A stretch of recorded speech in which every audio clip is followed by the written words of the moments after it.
लुधियाना पंजाब का सबसे बड़ा शहर। लुधियाना पवित्र सतलुज नदी के पास में है। लुधियाना शहर को इंडिया का मैनचेस्टर कहा गया है। लुधियाना शहर में बहुत से कारखाने हैं। दूर दूर से लोग इस शहर में आते हैं रोजी रोटी कमाने। छोटे छोटे कारोबार से बड़ा कारोबार करते हैं। लुधियाना शहर मेहनत करने वाले भूमिपुत्र को शर्म और आसरा देता है। इस शहर में लोग खाली हाथ आते हैं और मेहनत और अपनी लगन से आगे बढ़ते हैं। ये कहानी ऐसे ही एक आम आदमी की है जिसने केवल अपनी मेहनत से अपनी छोटी आंखों से सपने देखे, सपने पूरे किए। बिजनेसमैन कहानी सपनों के सच होने की कहानी। अगर सपने देखो तो उसे पूरे करने की जी जोड़ कोशिश करो। कोशिश करने वालों की कभी हार नहीं होती, भगवान भी उनका साथ देता है।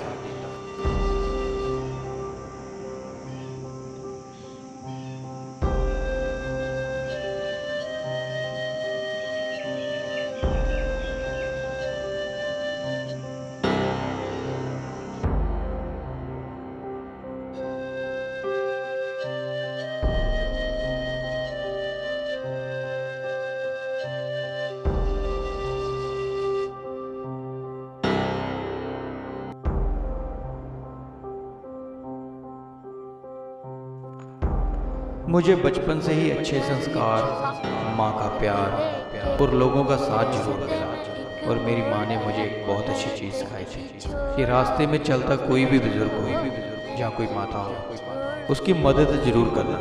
रास्ते में चलते अगर मैं किसी भी बुजुर्ग को देखता था, उनके हाथ में अगर बारी थैला होता था, तो मैं उनको बोलता था कि मैं आपकी मदद करूँगा।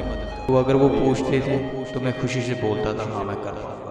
और मुझे ऐसा करने में खुशी मिलती थी क्योंकि माँ बोलती थी अच्छा काम करोगे तो आपके साथ अच्छा ही होगा।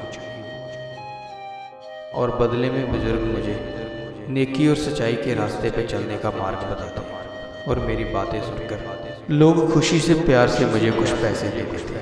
मैं उन पैसों को देखता था कि एक दिन मेरे पास भी इससे ज़्यादा पैसे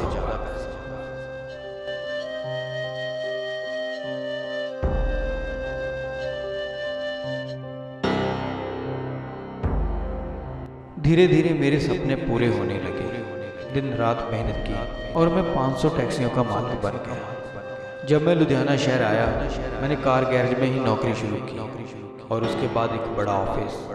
और मेरे साथ काम करने वाले जितने भी वर्कर थे, मैं सबको एक समान मानता था। अगर वो थे तो मैं था, क्योंकि उनका साथ ही मुझे यहाँ तक लेके आया। और कार गैरेज में एक सेठ की बात कही मुझे अभी भी याद है, जिन्होंने मुझे काम के साथ साथ पढ़ने के लिए भी कहा।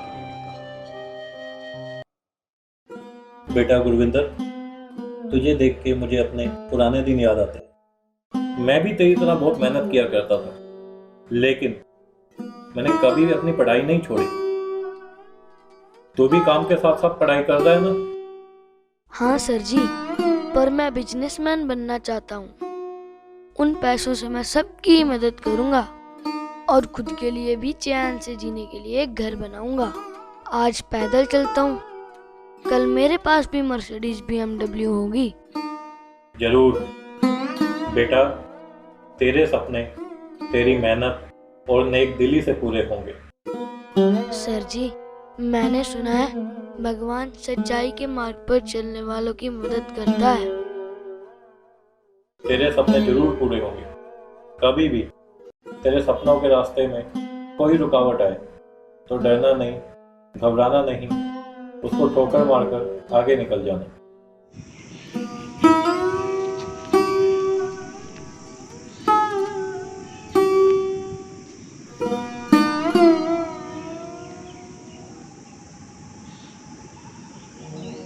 सत श्री अकाल मास्टर जी। सत श्री अकाल पुत्र जी।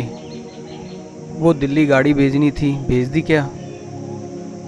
वो गाड़ी भेजकर ही सीधा आपके पास आया हूँ। एक बात बताओ मास्टर जी, आपके पास इतनी गाड़ियाँ हैं, बंगले हैं, ऑफिस है, पर फिर भी आप यहाँ पर आकर बैठते हो क्यों? लोग आपसे मिलना चाहते हैं, आप मिलते नहीं। और आप कस्टमर को ही भगवान समझकर मिलते हो। एक बात बोलूं बच्चे, जो जिंदगी में अकेला चलना सीख गया हो, रिश्तों की और अपनों की पहचान उस वक्त होती है जब गरीबी का बोझ होता है। मैं गांव से अकेला चला था, पैदल। शहर आके मैं अमीर हुआ। आज मेरे पास सब कुछ है,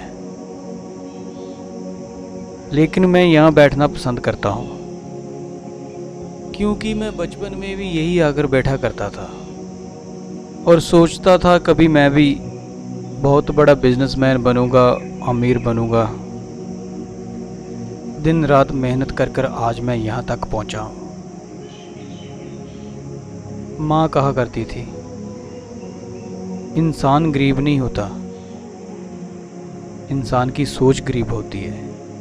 अगर अपने पास कुछ है तो सब अपने, वक्त सही है तो सब सही है, वरना कोई भी अपना नहीं। हे भगवान, तेरी मेहर हमेशा मुझ पर बनी रहे और अपना हाथ मेरे सिर पर रखना।